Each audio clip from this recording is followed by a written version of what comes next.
You are not tired. You are empty. And Carl Jung identified this state not as a breakdown, but as the most dangerous psychological turning point a human being can experience. Why is an empath who stops caring more dangerous than a narcissist? Because they know exactly where to hurt you, but they finally choose not to save you. They have studied you. They have mapped your weaknesses.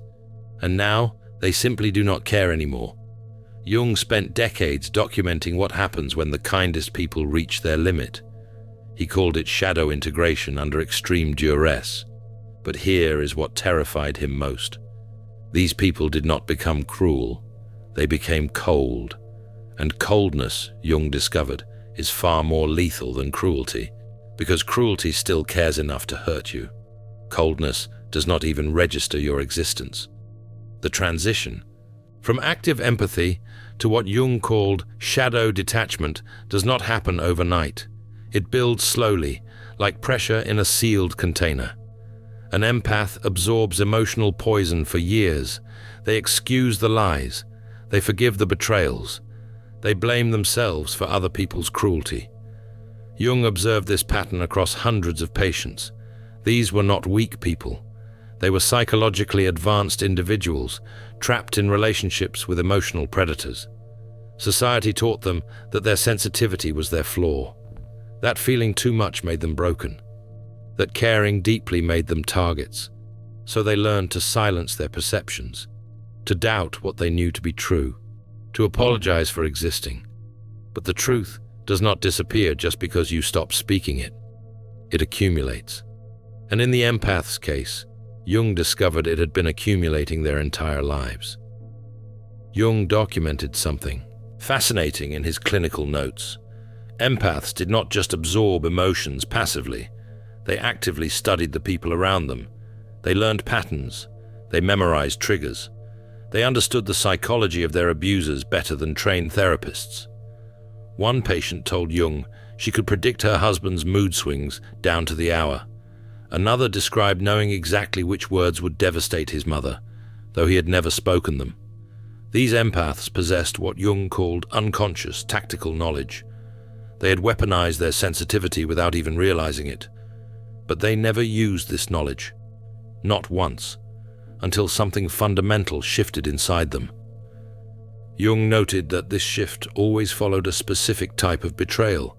Not just any betrayal, but betrayal by the person the empath had protected most fiercely, the one they had shielded from consequences, the one they had made endless excuses for.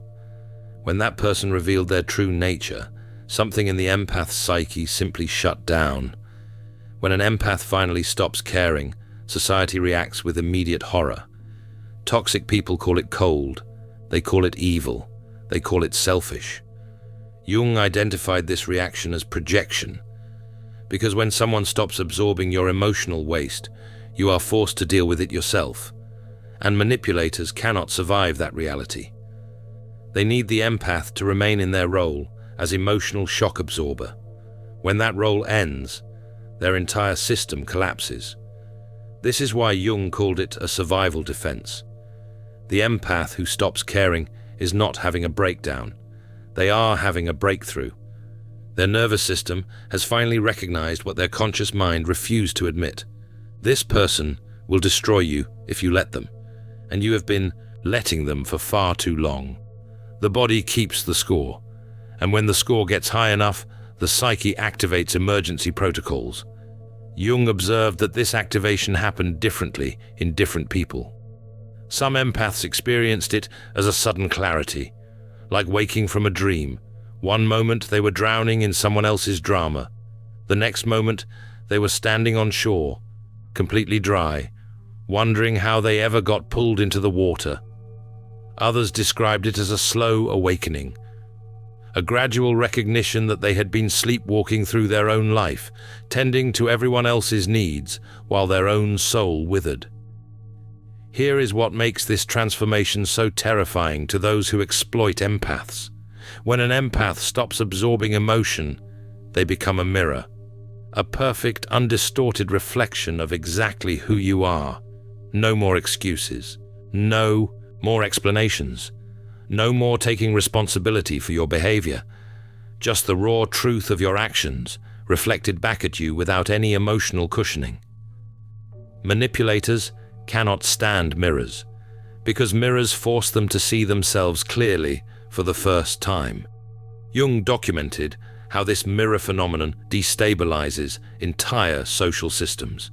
Families that operated on dysfunction for decades suddenly cannot function when the empath withdraws their emotional labor. Workplaces that relied on one person absorbing everyone's chaos fall apart when that person stops playing their role. Friendships built on one-sided emotional support dissolve the moment the empath establishes boundaries. The mirror does not speak. It does not argue. It does not defend itself. It simply reflects. And that reflection is more devastating than any confrontation could ever be. Jung wrote about a patient whose mother had manipulated her for 30 years. When the patient finally stopped responding to the manipulation, her mother accused her of being cruel, of abandoning her, of becoming a monster. But the patient said nothing. She simply existed, and her existence, free from the old patterns, reflected back to her mother the emptiness of her own emotional life. This is what Jung meant when he said the empath becomes dangerous, not because they attack, but because their absence forces everyone to confront what the empath had been concealing, the dysfunction, the toxicity, the emptiness at the core of these relationships. Empaths aren't broken, they're alchemists in progress. The Alchemist's Path gives you drills, Jung-based boundaries, and 3 exclusive chapter videos to turn overwhelm into clarity. By Surreal Mind, 236-page downloadable ebook, in stock. Begin now at thesurrealmind.com. When the empath stops filling that emptiness with their own life force, it becomes visible to everyone. The death of the nice person happens in stages. First, the guilt fades. Jung observed empaths describing this phase with almost religious language. They would say things like, "I woke up and the weight was gone. I looked at this person crying and felt nothing. Not anger, not sadness, nothing." This absence of feeling terrified them more than any emotion they had ever experienced. Because empaths define themselves by their capacity to feel. When that capacity shuts down for certain people, they question their entire identity. But Jung recognized what his patients could not see yet. This was not the death of empathy. This was the birth of selective empathy. The empath was learning to direct their emotional resources toward people who deserved them, toward relationships built on reciprocity rather than exploitation, toward connections that nourished rather than drained. The guilt they felt was not authentic guilt. It was programmed guilt, conditioning installed by people who benefited from their self-sacrifice. Jung spent considerable time helping his patients distinguish between real guilt and false guilt. Real guilt comes from violating your own values, from genuinely harming someone who did not deserve it. False guilt comes from failing to meet someone else's unreasonable expectations, from refusing to set yourself on fire to keep someone else warm. Most of the guilt empaths carried was false guilt, manufactured by people who needed them to stay small and compliant. The obligation dies next. Jung noted that empaths in this stage would describe feeling like they had been released from invisible chains. Obligations they had carried for years suddenly seemed absurd. Why was it their job to manage their mother's emotions? Why did they need to fix their partner's every problem? Why were they responsible for keeping toxic people comfortable?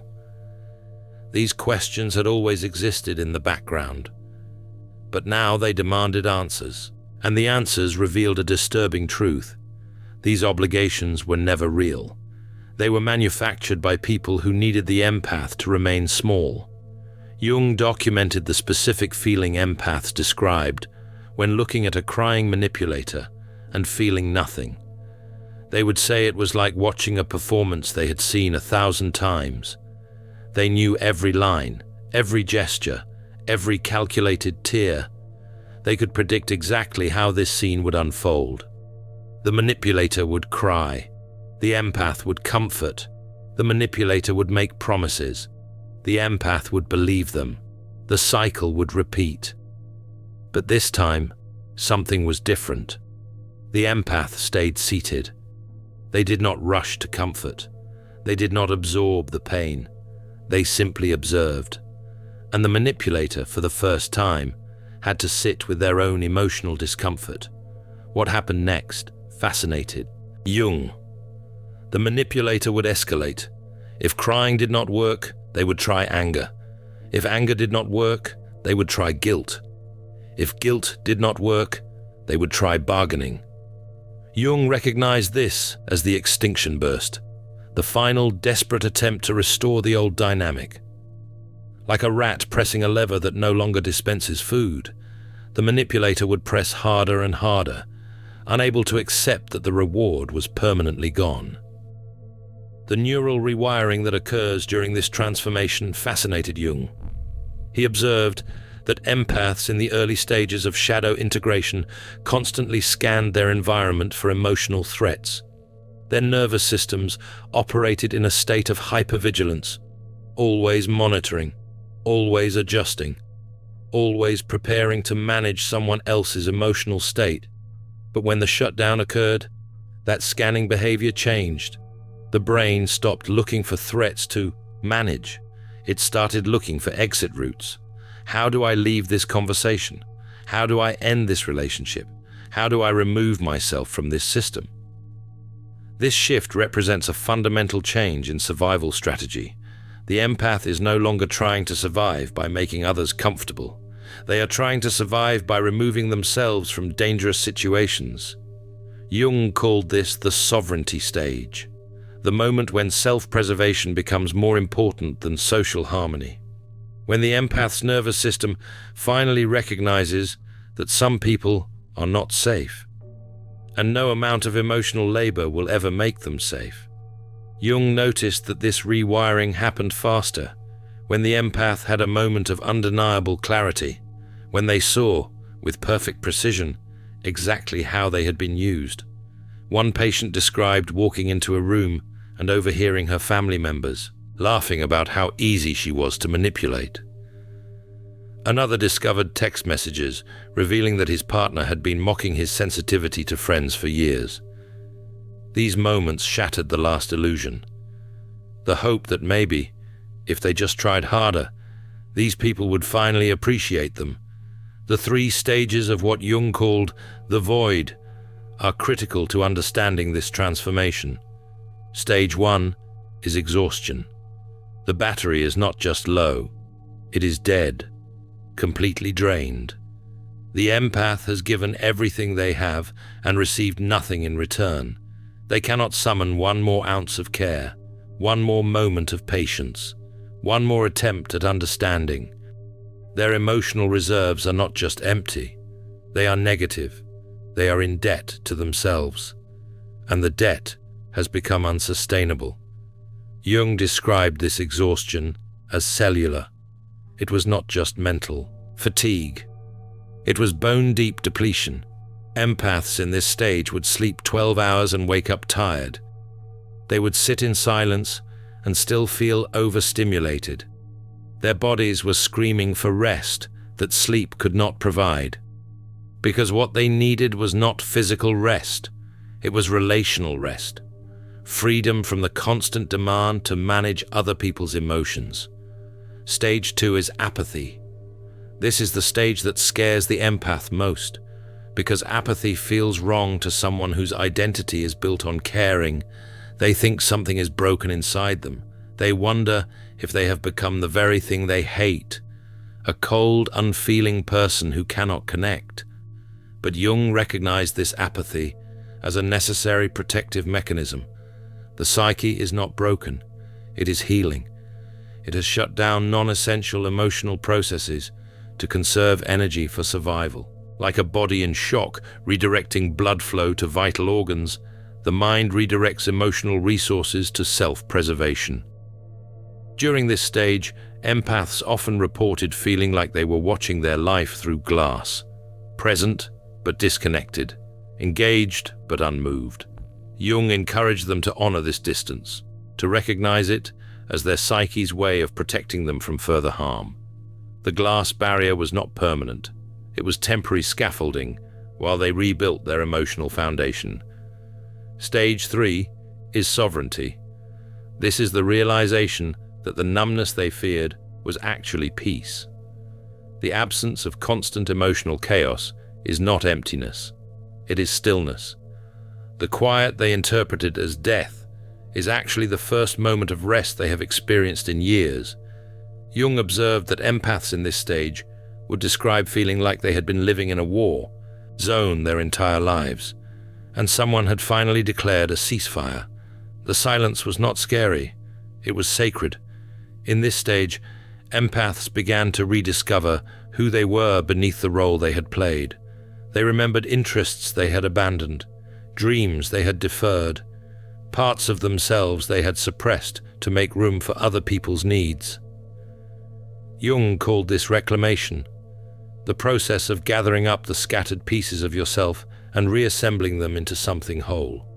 The climax of this transformation comes when the empath realizes they have not lost their humanity. They have just stopped casting pearls before swine. Jung used this biblical reference deliberately because it captures the essence of the shift. The empath still has pearls. They still possess depth, wisdom, and compassion. But they have finally learned that some people will never recognize the value of what they offer. Some people will trample your gifts and demand more, and continuing to give to those people is not compassion. It is self-destruction. This is the integration of ruthlessness, not cruelty. Ruthlessness, the ability to make hard decisions without guilt, to say no without explanation, to walk away without looking back. Jung observed that society confuses ruthlessness with cruelty because we are taught that good people always give second chances. That forgiveness means allowing someone to hurt you repeatedly.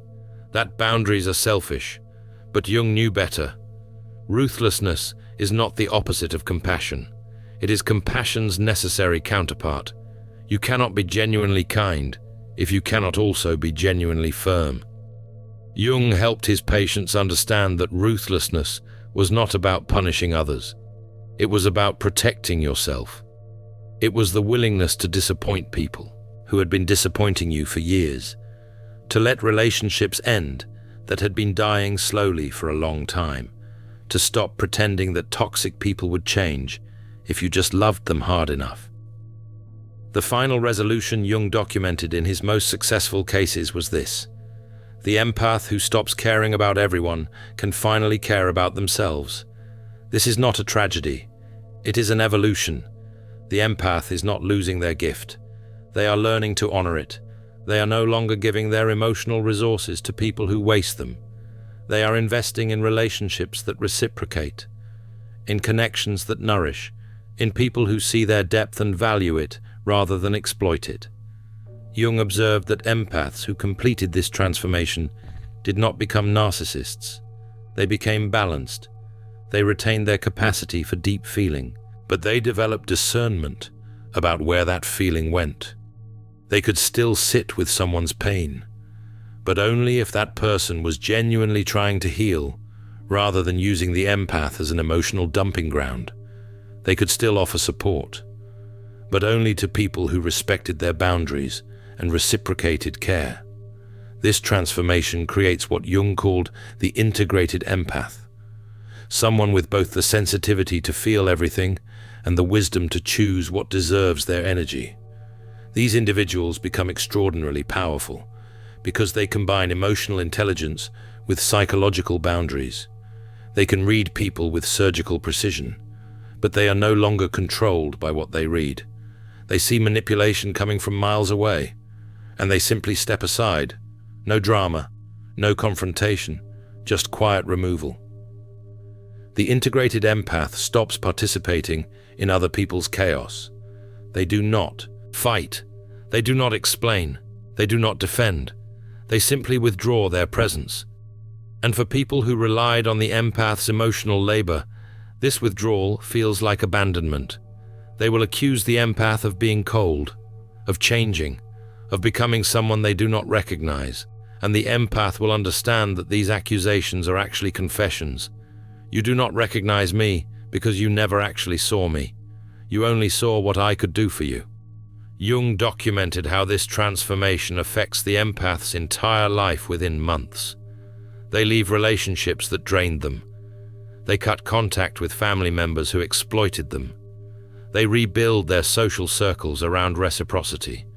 They choose careers that honor their gifts rather than exploit them. They create lives that feel sustainable rather than exhausting. And most importantly, they stop apologizing for their boundaries. The people who truly love the empath celebrate this transformation because they were never using the empath in the first place. They genuinely care about the empath's well-being. They want to see them thriving rather than surviving. But the people who exploited the empath react with rage. They try to guilt trip. They try to manipulate. They try to recreate the old dynamic.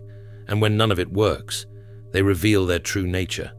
They move on to their next target, proving that the empath was always replaceable to them. Just another resource to extract.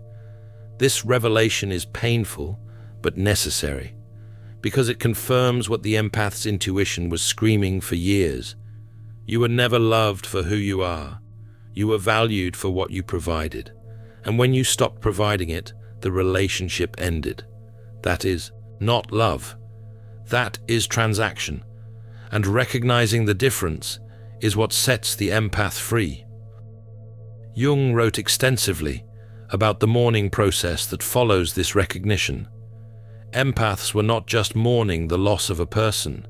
They were mourning the loss of who they thought that person was, the parent who would eventually see them, the partner who would eventually appreciate them, the friend who would eventually reciprocate. These versions never existed. They were fantasies the empath created to make sense of their mistreatment. And letting go of those fantasies felt like a death. But on the other side of that death was rebirth.